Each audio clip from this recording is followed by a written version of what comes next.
Real events, you may ask. We all have real events going on in our lives, and we just want to share and network with you all, different individuals who are doing amazing things. And go ahead, Michele, it's on you.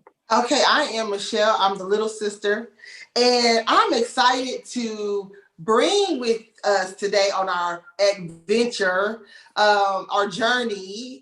Lawrence Green, he's an entrepreneur. He is a father. He is a hard worker. He's very ambitious, and he is the owner of LML Ohio Properties LLC in Cleveland, Ohio. And I am just so excited to have you here, Lawrence. How are you doing? I am doing wonderful. Thank you for that introduction. Thank you for asking. Absolutely. So, okay, so this I always said, me and Tracey, before we get started, like I believe I had like a bit of a meltdown, like 5 seconds prior, and I'm okay now. But I want to say, what made you decide to go into investment real estate? Yes, that's a good question. So, it wasn't. You know what? It came to me. It wasn't something that I wanted to do. I was actually introduced to it a long time ago. That somebody got me into real estate. I had no idea that I was going to be doing real estate at a young, start at a young age, at the age of 21. I was a bank teller at a bank, and being a teller at the bank, I was just developing a lot of relationships with the customers that would come into the branch. And so there was one particular customer that would come into the branch all the time with these big checks, depositing these checks. And so, he would, these big checks. And so, we started getting to talking, and, he told me what he did. And I was like, well, off the size of the check, I would like to receive checks like that myself. I know that's right. Long story short, he became a mentor of mine, but also, he also sold me properties. He helped me get into the real estate business, which also helped me get other friends and colleagues into the business as well. And from there, at the age of 22, I quit my job, and I've been self-employed for 14 years doing real estate. Look at that. So, awesome. Yeah. So you didn't go to college or anything. You just pretty much got, like you said, got thrown into this business. So do you think living out your dreams is more important than college, or how do you feel about that? What would you tell your kids or young adults? That is a good question. So I did go to college for 1 year. I think college should be a decision that your child should allow to make. Yeah. And I think that, being an entrepreneur, and then also like my children's mom, they're an entrepreneur as well. So but she went to college. So, we would give them that option. Like, hey, this is what you could do if you go to college, or you could be entrepreneur, learn a skill, learn a trade, learn how to be entrepreneur. I think college for me, like if you're going to go to college and get in debt, 100,000, 80,000, whatever it may be, I think you should go to a college for something that's going to make you some money. Yeah. You know what I'm saying? That's really going to, I always tell people to do what they like and do what they love, and then the money will follow. Yeah. But, if you have to go to college, and if you really want to go to college for whatever you want to do in life, I would just say, make sure it's going to do something that's going to, put a smile on your face, and you're not paying off student loans for 10 years or 15, 20 years, So the struggle is real, because, and so a part of our journey is to evaluate that, not saying now evaluate our paths in life. And so with that being said, do you tell us some ups and downs? Like, what if someone is thinking about, for what is real estate investment? Like, I don't even know what it is. So being an entrepreneur is going to have its ups and downs, but also being an employee of a company is going to have its ups and downs as well. Okay. I'd rather have the ups and downs as an entrepreneur and be able to create my own lane, create my own income, and have those ups and downs. But real estate is everywhere. We're all in real estate. Like all of us that's on this live, we're all within some type of real estate structure. You know what I'm saying? Mm-hmm. So investing in real estate is cool because it's never going to go anywhere. And people are always going to need a place to live. People are always going to need some type of business, some type of office, some type of brick and mortar. So for me, what I've learned is, okay, if I see a distressed property, I know I could take that property and create value in it by investing in it and then putting a family or a business inside of it to create income, create cash flow. And Yeah. people are always going to need property. So real estate is going nowhere. It's here for life. Okay, so how can people, I'm sorry. So how can people get in touch with you? Do you have a website? Is there a certain location that you have your homes in Cleveland, Ohio? How is that? Yeah, so I mean, people get in touch with me through phone, through text or email. I don't have a website right now. I don't have any social media presence. My business is strictly a referral base. So just relationship building. That's actually the number one thing in any type of business is relationship building. So with me, I do business with people and we build really good relationships. And based off that relationship, they're constantly referring me to more people that want to invest and do business with me. So literally my business has grown based off relationships alone. I don't have a website. I don't advertise. I don't market. I don't do any of that stuff. And I don't need to. It's just doing good business and building relationships is the key that got me to where I'm at today. Yeah. And and so like I remember we had a conversation prior. You were like, I'm on a social media fast. Yes. And so, and you know what? And I am with you on that. But I want to know why you decided to do the social media fast. Yeah, you know what? So this is my 4th year doing the social media fast. And I do it every year from August to December. The longest I've gone was like August to March of the following year.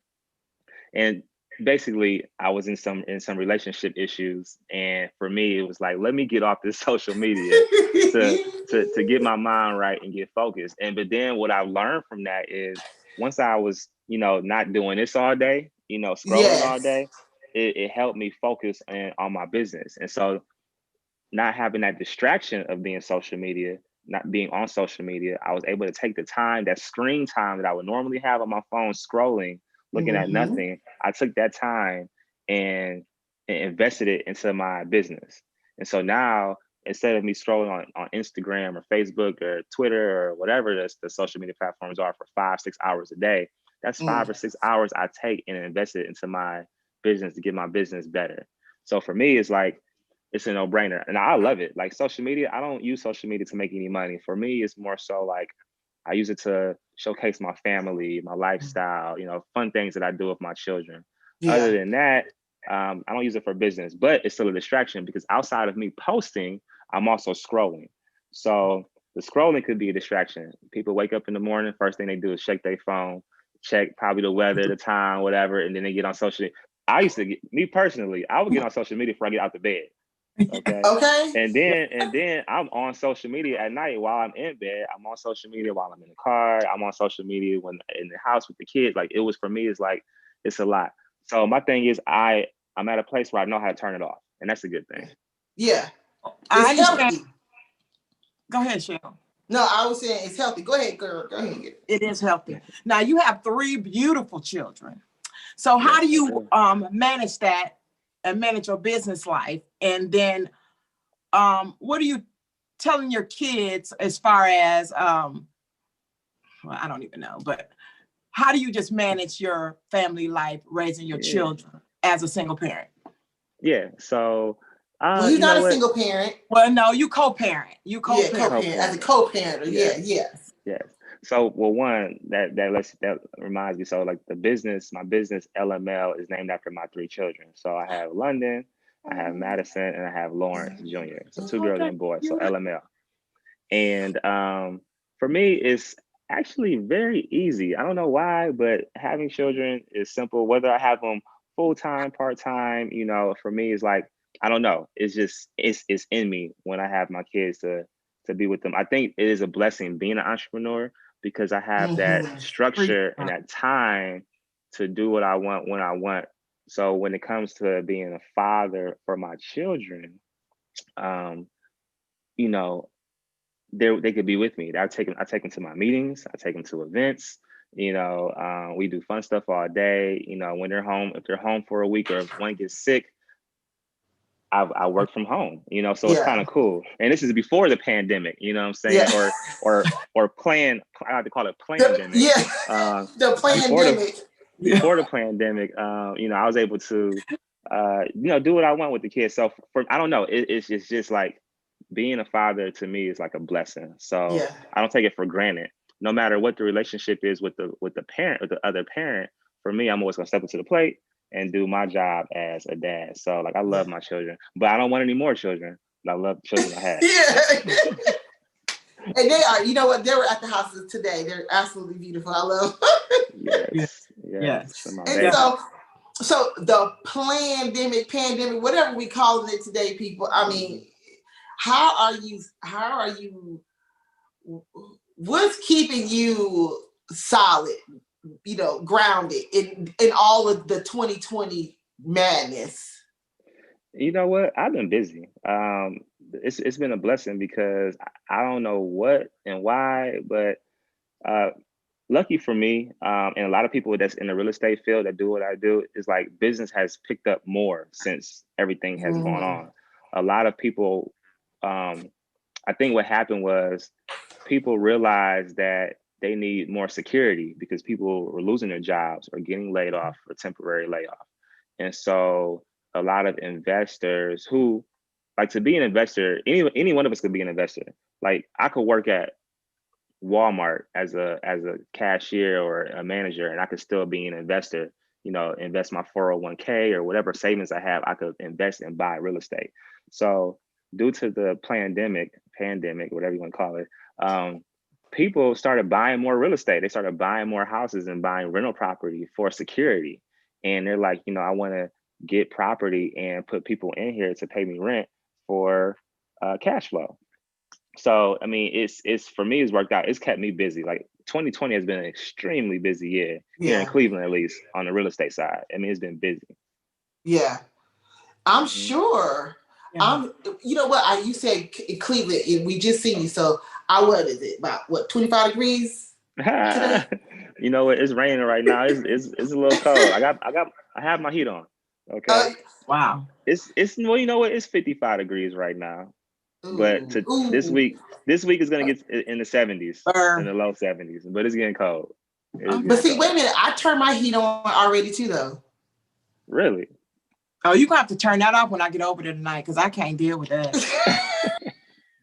I did. I turned it because in the morning it get cold, and I turn my heat on in the morning time.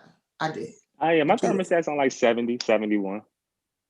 So what is your focus? What's your plans for the future? What do you want to do in the future as far as maybe relationship wise, or, maybe traveling? What's going on with you in that area? Yeah. Because girls, now let me just tell you, I'm going to stop before you answer. People want to know who you is. Who are you? Who is this fella? Yeah. And so, I'm like, look, we'll see they want, you're single, you're looking. So go ahead. I'm sorry. Go ahead. Yeah. So as of right now, I am single, but I am not, I don't know what the future holds. I know for me right now, I am not interested in like trying to get into a relationship and having a girlfriend. One, I even hate the term girlfriend. Yeah. But, I travel all the time. So traveling is nothing. I've traveled every month pretty much. And other than that, my focus really is just building my business and taking things to another level. One of my goals for this year and next year is I want to buy each of my children their first rental property. So starting with the oldest, so starting with Madison and going down to London and LJ. So that is like my biggest thing. And then outside of that, relationship, I date, saying I'm dating, but people I date, I let them know, like, listen, I'm just here to hang out and have a good time. If you start catching feelings and you want a relationship, no, you did not. Not where I'm at right now. So if anybody wants to talk to me, I ain't looking for no relationship right now. But that's okay though. I mean, you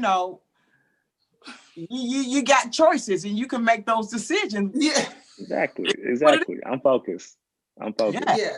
And there's nothing wrong with that, because in your focus, now let's get there. So you're focused, and you're focused on building your brand, your name, your net worth.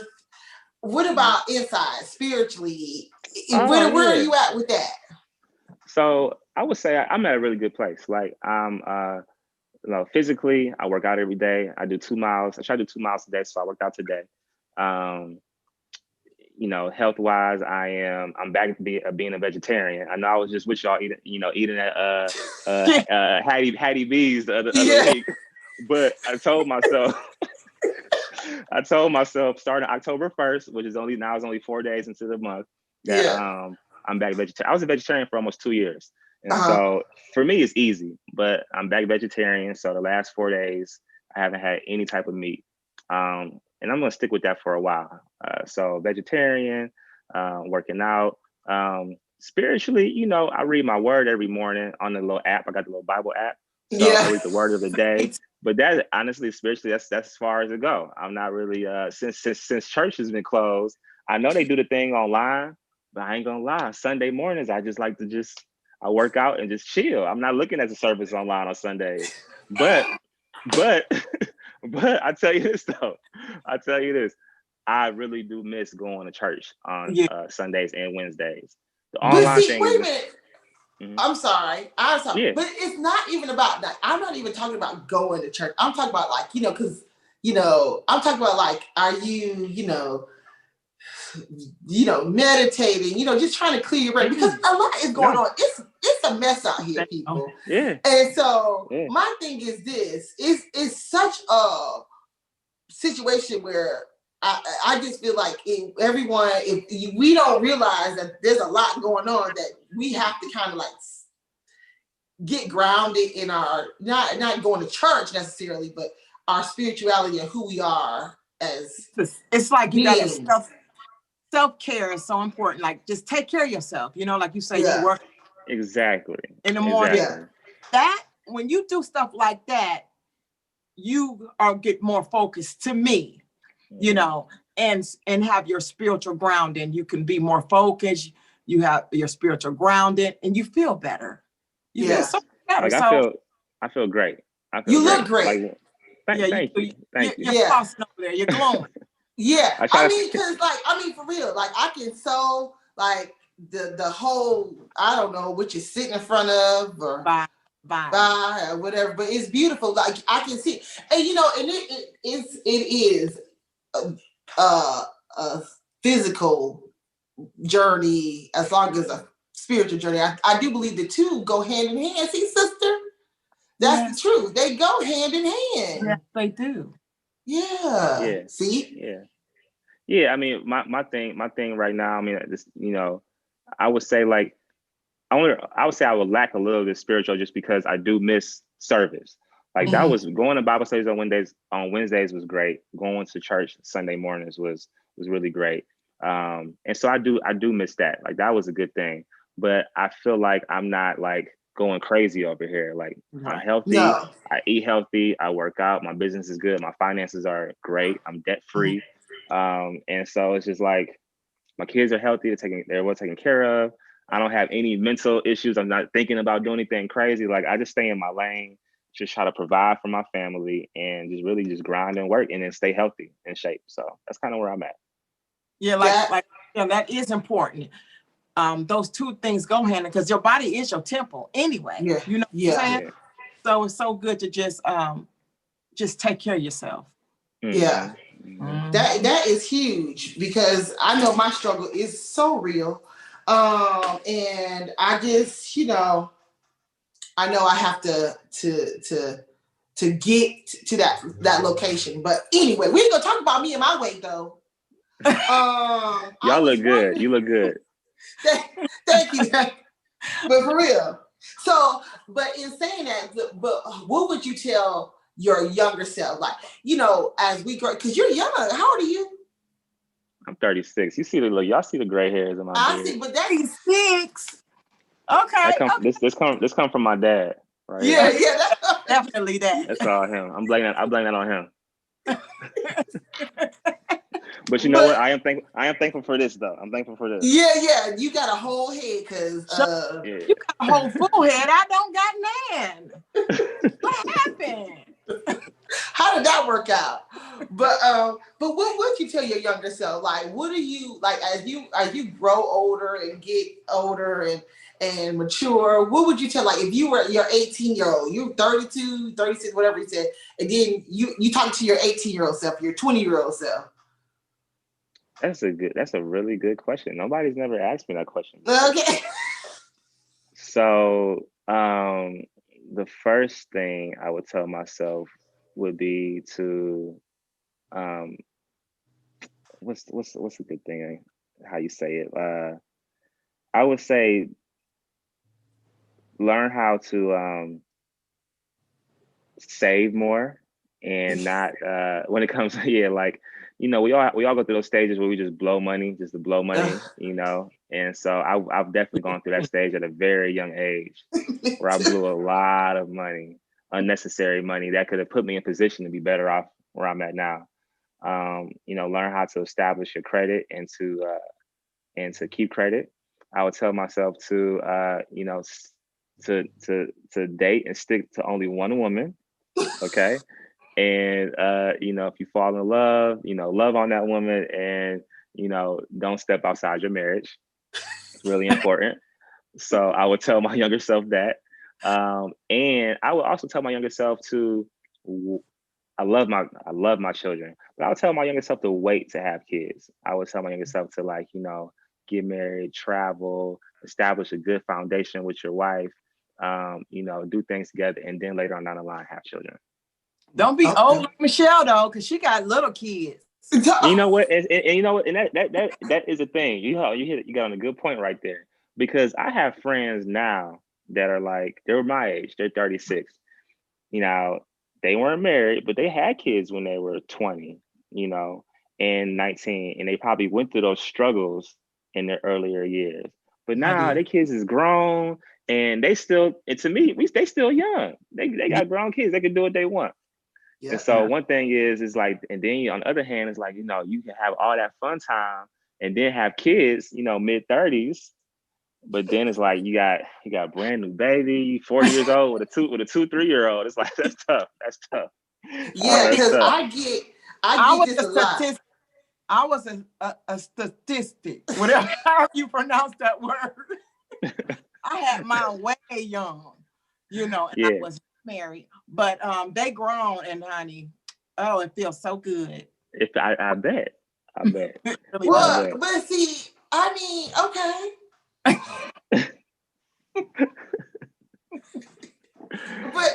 I have to say, having two a 7 and a 10-year-old, I enjoy seeing them. Like, I really do feel like, because when I was younger, we're a little bit younger than you. Like, I never forget, I had bought a new car. We were going to Ohio to see my niece graduate, and my niece, the youngest one, she spilled some chocolate milk on my seatbelt and on her shirt, but I wiped off my seatbelt, and my sister was like, "What are you doing?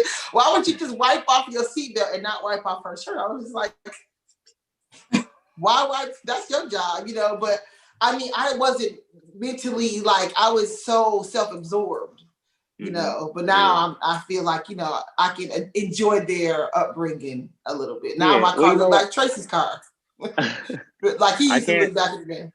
I can't say this in my opinion. 2 children is easier than 1. Yes. They have each other. I'm actually happy I had like my youngest 2 back to back. Yeah. Because I really couldn't imagine just having just 1.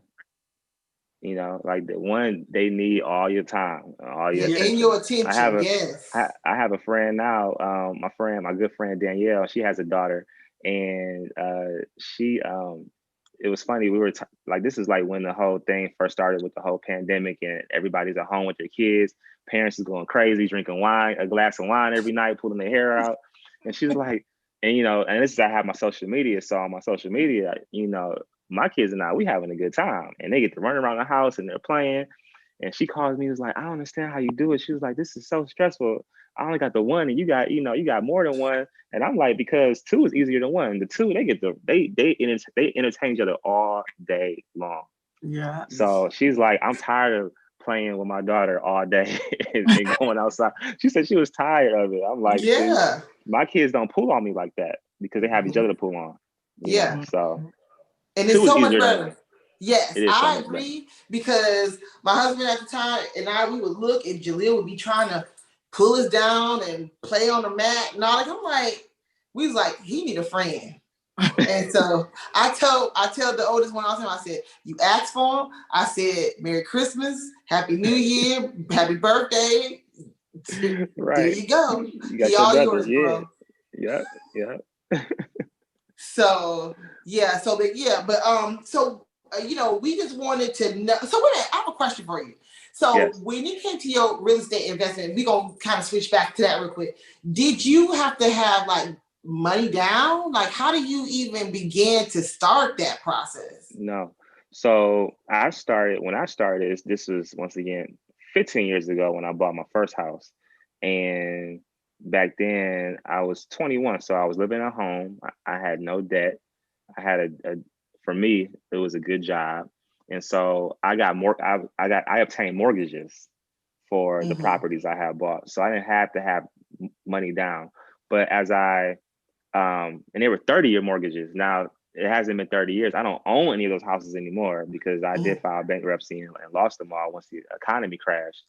But I started off with no money down, decent credit, and just had a job, but I was debt. So my income to debt ratio was good. And I just got mortgages. And then based off me turning them into rental properties, the bank saw that, okay, now he has his debt, but my mortgage payment was $400, but I'm getting $800 in rent. And so the bank saw that as additional income. So with that being additional income, they loaned to me again to buy my second house and my third and my fourth and my fifth and my sixth. So I ended up buying 8 houses within a 12-month time frame. Wow. Yeah. So I had eight mortgages, but after maybe 3 years, the economy crashed and the value of the property went down and things got rough. And so I let them all go. But in those first 3 years, I've learned so much about the real estate game that I had started a management business, and the management business sustained me once I lost all of the income from my rental properties. And then since then, I just buy houses cash. But Cleveland real estate is cheap. So when I say cash, you're not spending hundreds of thousands of dollars on a house. Like I bought a house 5 years ago for $6,000, bought one for 10, bought one for 15 and 20 and 30. So, building my capital up, and now I just buy houses cash. Yeah. That makes a lot of sense. That makes a whole lot of sense. Yeah. Well, Lawrence Green, we appreciate you for being on the show. You are absolutely handsome and amazing. Oh, thank you. And we just want to just thank everybody for watching. I mean, this is a joy and such an amazing treat to be doing this. We look forward to networking with many other people, sharing their story, lifting them up, loving on them, hugging on them virtually. And just appreciate you. And we appreciate KAZ Radio for just allowing us to use this platform to, share with the people what's going on during this time. And just, we appreciate it. Yeah. We really do. We go ahead. This is many more conversations. Go ahead. Yeah, many more. And I also like to thank our sponsor. And our sponsor is Chosen Bath and Body. She has amazing products. She has creams. She has soaps. She is an amazing young lady. And we are very proud of her. And she has great sense too. I mean, this stuff is really on point, What's her website? It is Chosen Bath and Body on Instagram and on Facebook, Chosen Bath and Body. And we also like to thank KAZ Radio, located in Cleveland, Ohio, and our KAZ family. We really appreciate you. We thank you for welcoming us into the family. And, we'll catch up next time, because you know what it is. We're here to uplift, love, and just do what we do, because we are living every day and seeking and understanding real events. That's what we're doing. So, Lawrence, you will come back on again, though, right? Of course. Yes, I'm excited. Yeah, I'm excited. And thank you so much for sharing. And I can't wait to see you. We got to get up to Cleveland soon. Yes. I want to come down there. Don't come. This is not the time. Unless you want to come and experience some snow in next month in December. Anyway, we love y'all. Bye, y'all. We'll catch All right, up. y'all. Love you.